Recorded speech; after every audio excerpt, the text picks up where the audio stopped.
Join our podcast conversation as we share ideas, insight, and information that will educate, inform, and inspire.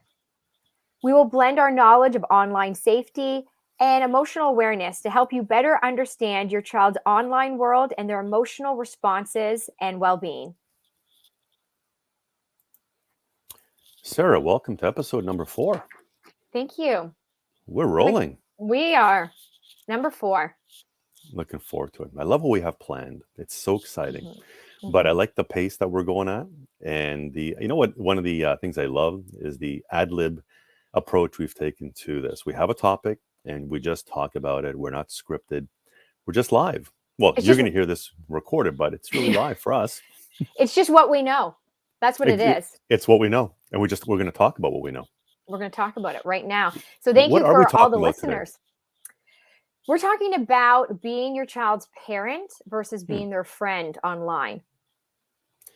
So this is going to be an interesting conversation because last podcast, so number 3, I had mentioned that one of my mom's lines was, "I'm your parent, not your friend. I have a job to do." Right. And what she meant by that was, I am committed to your overall well-being, your confidence, your safety. So if I am your friend, you could talk me out of a lot of things. Mm-hmm. And last podcast, I was talking about that she put me in a lot of leadership courses and character education courses. Mm-hmm. And oftentimes I would not want to go. But she knew that what was important was building my confidence.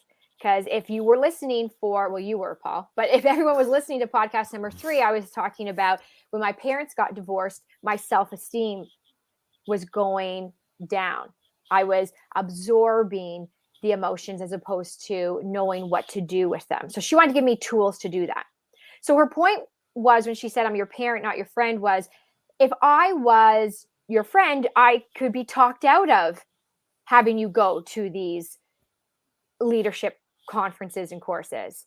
Right. But since I'm your parent, I have a job to do and I have an end result in mind. My end result, and I'm speaking on behalf of my mom, my mom's end result for me was to build my confidence and personal growth. So as a preteen and a teen, I didn't understand that concept as much as when I'm a parent now. So being a parent is very different. It doesn't mean we can't be friendly with our kids. It doesn't mean that we can't have this great connection. Because I think sometimes when people hear that, they think, no, but I do want to be my kid's friend. I do want to be, what we're saying is, if you're just your child's buddy, it's going to be harder to enforce guidelines and get them to a end result of your safety is at the utmost importance, your confidence, your overall well-being. So you can try to talk me out of this. However, I'm going to stick to what I know is going to be best for you in the long term. And you talk about this with online safety a lot. It's part of the core of the message. And it's a great segue because what the example you gave about, your mother's approach is bang on in terms of what we're doing online today. Remember that children have this amazing ability to guilt their parents into making them believe that they're the only one without a smartphone. They're the only one who can connect on this platform. And parents, they get that emotional tug and they feel like, well, what should I do? And I can't tell you how many parents have reached out and I respond back. Number 1, parenting, which incorporates rules, guidelines, and consequences. And we're not going to break rules and say, okay, you're supposed to be 13 to be in that platform, but you're 10 and some of your friends have it, go ahead because, I feel sorry for you. No, we have to stick to our guns. Number 2, and this is so important, is that these rules we enforce, for example, no technology in the bedroom, will not be negotiated. They are firm. They're not because I dislike you, because I want to make your life miserable.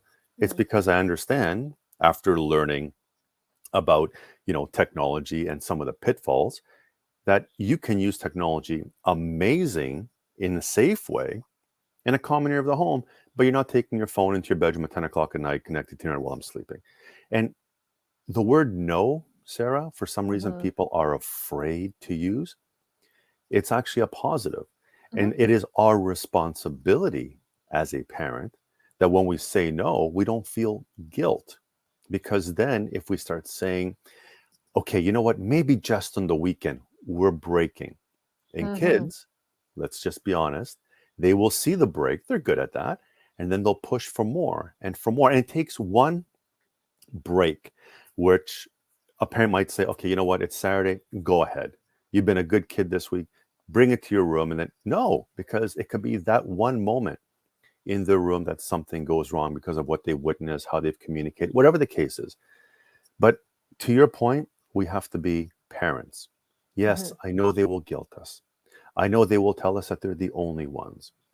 We have to stay firm. And what we have to do as parents is not only be firm about rules for online safety, we have to educate them with what else they can do.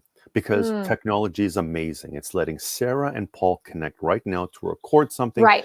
to put on YouTube and on a podcast. I love tech. I bleed. It's in my veins. But with kids and their curiosity in isolation, that's where the problems lie. Now, I've always said, and I think you'll appreciate this, your kids won't like you for these rules. Don't Oh get no. Nope, nope, no. yeah, don't get mad at them. You didn't like your mom's rules. I didn't like No. my parents' rules. I used But to tell her that, Paul. I used to say, I don't like you. You know what she'd say? That's okay. yes, Because I still respected her and loved her. I said, like, all I'm saying is that when kids say that, we have to reframe it. They're not saying, I don't like you personally. They're saying, I don't like the rule. I don't like the boundary. I don't like how this makes me feel. That's what they're saying. yes, and to your point, maybe it's the delivery and how you do it. Mm-hmm. I'm personally, I'm not of the style where I would deliver it in a very soft manner. I was brought up old school. I will deliver it in a firm manner, but I'm not going to be mean about it or rude about it. I will be firm about it, and I will give my reasoning, which you, by the way, you don't have to because a parent doesn't have to give reasons. But I've always believed what works very effectively is if you give a child a directive, base it on something. Don't just say no and walk away because that causes friction. But if you Mm-hmm. give them Mm-hmm. reasons as to why no, they still won't like it, but they'll be more understanding of it, which Mm-hmm. makes the no a little bit easier. And only when they're older will they appreciate the rules they had in place. That is just been Mm-hmm. throughout life. It's a common piece throughout life that you may not appreciate it or respect it now. You will definitely appreciate it later on, especially when if you become a parent yourself, and you'll say, you know what, I now understand. They'll get that, Mm-hmm. what's called the aha moment. But we're not expecting. So I think the most challenging part for parents is that they expect their children to understand why we've said no to social media till 13, no technology in your bedroom, no, I'm not giving you a smartphone and Mm-hmm. in grade 4. They may not like it. You have to expect that. But it's for the right reasons and they will understand it eventually. There might be some friction at Looking the back. beginning, you Mm-hmm. know, but that's okay. That's called parenting. Parents have often said parenting in a digital world is so difficult. And I said, with all due respect, has it ever been easy? Our parents had their own challenges growing up, but that is our responsibility as parents. We need to adapt. We need to understand technology. I've given this wonderful analogy. You don't need to know what's underneath the hood of a car. Parents, you know how to drive a car. You know how to drive it safely. You've gone for lessons. You need gas, needs an oil change. You don't need to understand what's under the hood. Right. Same with technology. You don't need to be tech savvy, but you do need to understand how powerful a smartphone is when you give it to a child with an app that's not age appropriate. That's Anybody can do that homework. So Mm-hmm. yes, parents will say it's difficult, but we need to make that effort to understand the basics. And when you understand the basics, you as a parent will understand, all right, I get that now. I don't need to Mm-hmm. understand the complexities of the technology. I just need to understand that I've read a terms of service. It's stated 13. Okay, I'll respect that. I've Mm-hmm. done homework. One thing I tell parents to do an app review. Before you download any app, do 5 Google searches. Mm-hmm. Yeah, See, you were mentioning that, and I like that. Say it again. do an app review. Mm-hmm. Your child asks you, Mom, Dad, I want this app. All right, I'll get back to you in 24 hours. They go to bed, go to Google, your friend, but also use other search engines because I don't give everything to Google. That's a different show. And look at 5 reviews. If one of the reviews has to come from Paul Davis and you go to my Facebook page and say, Paul, what do you think of this app? I may not know it. I don't know all, 100,000 apps out there. I'll do a Why? search. Uh, wow. Can you imagine? You really threw a curveball at me right there. As I was in the flow of, you just threw that at me. That was That's good. why we're good together. So I That's can good. just You threw, that's good. Why? Because as I'd like to think I know, I don't know it all. I learn No, of every course day. not. Just like, and that's what I tell parents, you're learning every day. You just learned Absolutely. today from an expert in the field, but as I learn, you learn all the time. So if you want to ask me about an app, I may not have the answer. And I'm very honest, never heard of it, but I will research it. Why? Because it helps me be more knowledgeable. And then if I can give you an objective review, I feel good about that. Because the one thing I love about what I do, I don't spin anything. I literally review it. And I look at a product from 3 different angles. The first angle is as a cyber guy. The second, as an adult who's also a dad. And then the third, as a little kid. What would I see if I'm a little kid? What would I see, from the privacy perspective as a cyber guy? And then obviously a dad and just an adult. And I look at it, I come up with a delivery. So I don't deliver a piece based on my emotions, based on what I see. And parents need to look at it objectively because parents will look at something online and then emotionally respond. That's why I want them to look at 5 different reviews or opinions on something and then say to the child, you know what? I reviewed it. I think it's great. Awesome. Or, you know what? You're too young. I've read some reviews about inappropriate ads popping up. I've read reviews about bullying. So now parents, again, don't need to know how that works. They just need to know the basics and they can make an informed decision. Again, it may not be what your child wants to hear. It's what they need to hear. And I think Right. that is the core of the message of safety. Not what they want, what they need. And it goes back to you said sharing pieces of Mhm, why this is not appropriate mhm, or why it is. And and if I'm going back to even my mom, she did say why. And I also like that you said, but they don't always have to know the expansion of why. Like they don't have to know every detail of why, but the human brain does like to know why. We might not always get to the end of why something happens in life yeah. or why my mom used to say why has a long tail. Like if you think of like the letter Y has a long tail, which it does. I'm sure we've all had circumstances where we still can't figure out why someone said something, why something happened.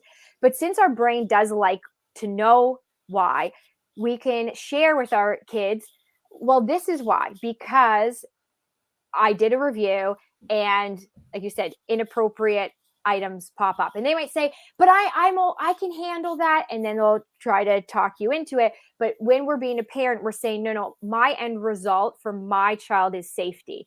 I'll actually say to Kai, our son, who's 9 years old, I actually said it yesterday with something. I said, my job is to keep you safe. Mhm. That's my job. So you might not like these rules. You might not agree, but my job is to keep you safe. And then he stomps away and of course isn't happy. And and he said, well, I wish I lived somewhere else. Okay. Well, let me know when you have your new spot. And then he's runs his course and then over it. And I'm not saying I'm always perfect at it because there's a lot that goes into parenting. But what I do know is keeping in mind what my end result is as a parent, that I want him to be respectful, to be safe, to be confident. And then when I make choices, I say to myself, Sarah, is this in alignment with that? Or am I just making a choice out of emotion? Right. Am I feeling guilt? So now I'm making a choice. Am I feeling irritated? You know, when your kids keep asking you for the same thing over and over and over again, and you're just like, oh, just take it. Right. And then you're like, oh, no, okay. But am I doing it because of an emotion or am I making it out of my end result of safety? That I want them to be confident, that I want them to grow into respectful, kind people. whatever that is for you as a parent, that's what I keep in mind to make my choices from. My choices out of character look very different than out of emotions. And it is not an easy job parents have. I want to go back to the brain and how we like knowing why. And Yep. there was a study done. And I love this. I love this analogy because I think we can all relate to it at some level. And it was two groups of people, and they were put into a grocery store. And they had to ask to go in front of people in a lineup. And so there was a picture of there a cashier, and there's huge lines. So one group was just going to politely ask, "Can I go in front of you, please?" And the okay. All The right. other group was asked to give why. "Can I please go in front of you because my son has a doctor's appointment and we're going to be late? Can I please go in front of you because I need to get these bagels to my grandma. She's waiting in the car." Who do you think fared better in getting in front of people? The people who just politely asked, "Can I please go in front of you?" Or the people who politely asked and said why they're asking to go in front? Yeah, for sure. Group number two, obviously. Because then we can, at some level, we connect and we're like, Right. okay, yeah, you can go in front. So that analogy, going back to our kids, they might not always like why. They might not have to hear in full detail why. They might not understand why. But if we at least say to them, why is because I'm keeping you safe. And then in the long term, like you said, they can look back and say, oh, yeah, I didn't always agree with my parents, but now that I'm a teen, like now that I'm an older teen or an adult, or now that I'm a parent, I can see even more why. Right. And I don't think we're parenting just for today. I honestly think we're parenting for the future.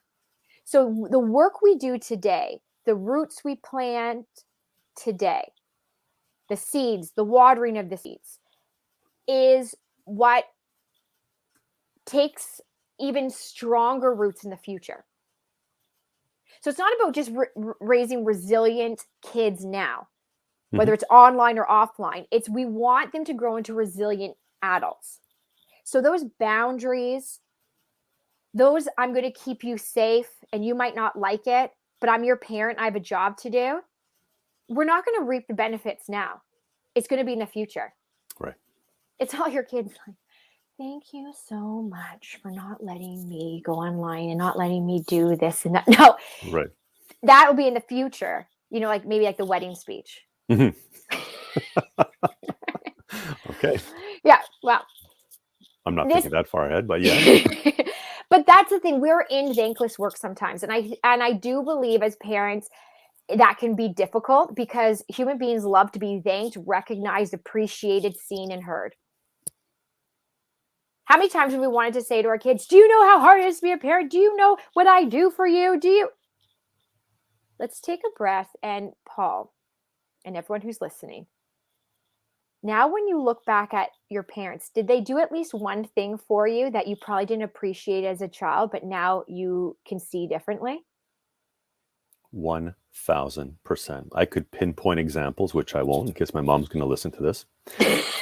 She might But like it. I've told her many times in person, I did not like you for what you did. And now I love you even more for the choices you made for me because I didn't understand it as a kid.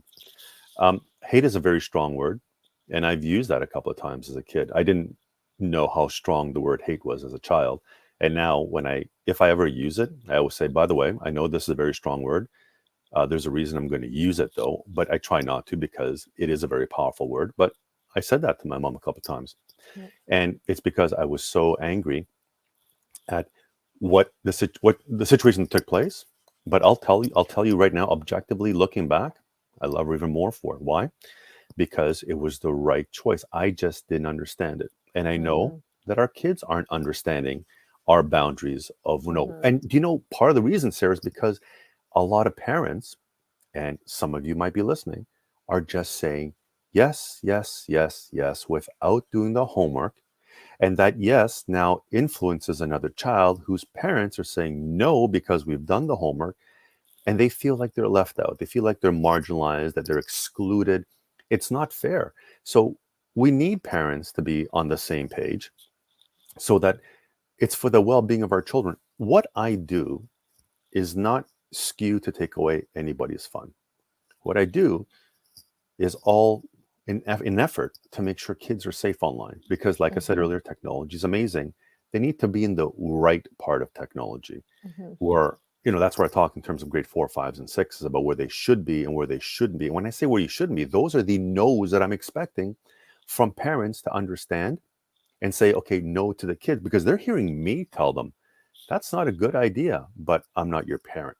So go home and have a conversation with them as to why you shouldn't be on a certain platform. Oh, by the way, this is where you should be.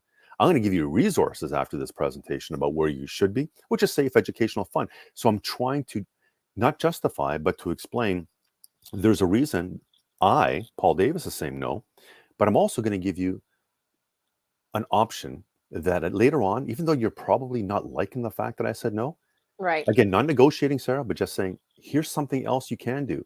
Because Here's a new I've, focus. yeah, I've explained to the kids, they may not like the message, but now they're told, oh, wait a minute. Okay, I'm not really happy with that, but he did make sense. He gave me facts. He didn't scare me, but he told me where I could be.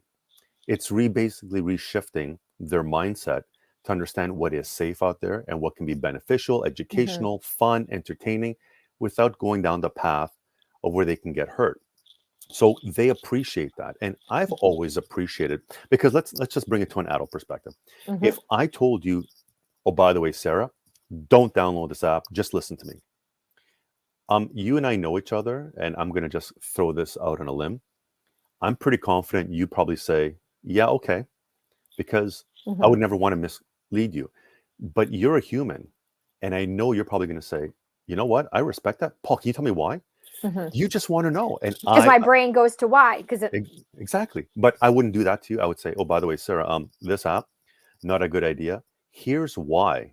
And then you will appreciate why I said not to download that app on your very expensive $1,000 smartphone. And you will appreciate the do not versus, you may have respected my don't do that, but you're going to feel a void of, okay, why? What is he leaving out? It's the What? curiosity too. Yes. Like And the is it why is it because my phone's gonna just implode if I or is it so, but you know how many times I've said to Kai, well, Paul Davis said. oh So boy. parents, you can use that information too. Knowing that there's other people. It takes a village to raise a child. Like other people's information is part of the village too. I think it's good for kids to know that you're not just grabbing information from nowhere. No, I've done some research. I've actually listened to someone, and this is what they're also saying. So I'm not just making it up. There's two things that I like to leave in terms of a message with parents. Number one, we are always learning. So Always. today you learned something, which means you are allowed to reformat your rules in the house. If you said to your 8-year-old, yeah, you know what, I'll give you TikTok, all of a sudden you heard the message and saying, okay, you know what? That wasn't a good choice. As a parent, you're allowed to take it back and say, I made a poor choice. I wasn't educated, but now I am. Mhm. And so here's the new rule. And they have to Mhm. respect you for that. And the second thing I tell parents, and I'm going to just use our podcast as an example, you said it takes a village. Well, remember that online safety starts at home, parents, guardians, and caregivers.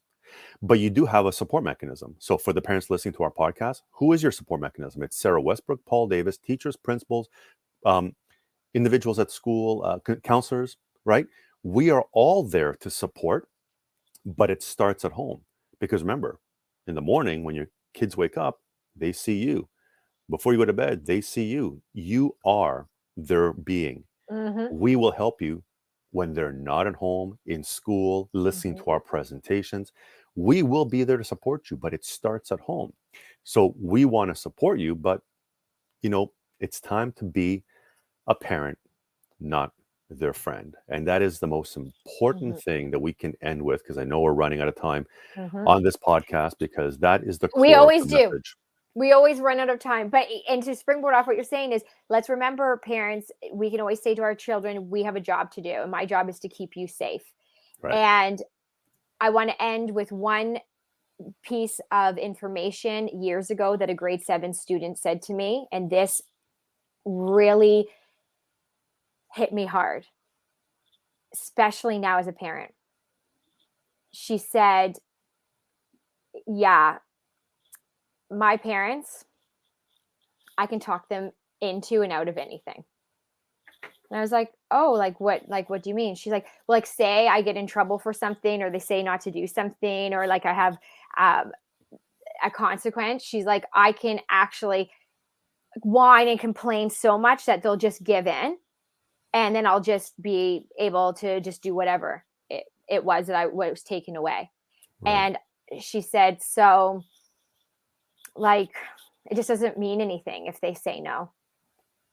This was a grade 7 student saying this to me, Paul. And this was just before I had Kai. And I keep that in the back of my mind. Like, she was basically saying, yeah, they should have boundaries and stuff, but I can just talk them out of it. So let's keep in mind that as much as our kids won't always like the structure and the boundaries, they need it. And our end result is to keep them safe.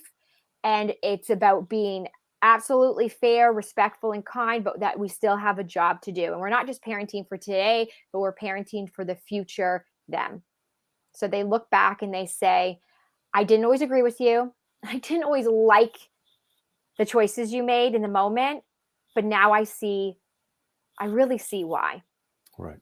And if I look back, I can't thank my mom enough for not letting me talk her out of all those courses for my confidence. I didn't see it at the time, but now I see that it was the greatest gift she gave me, was saying, look, you're going. I'm your parent, and this is what I'm going to be committed to. You find a perfect way to end off all our podcasts. Well, Sarah? Thank you. Sarah, I'll see you on episode number 5. Number 5, my favorite number. It's going to be a big one. And to our followers, listeners, thank you for supporting our podcast. We appreciate you, and we'll look forward to seeing you next time. This is what we know. This is you it. Got this. Okay. See ya. Bye, everyone. Bye.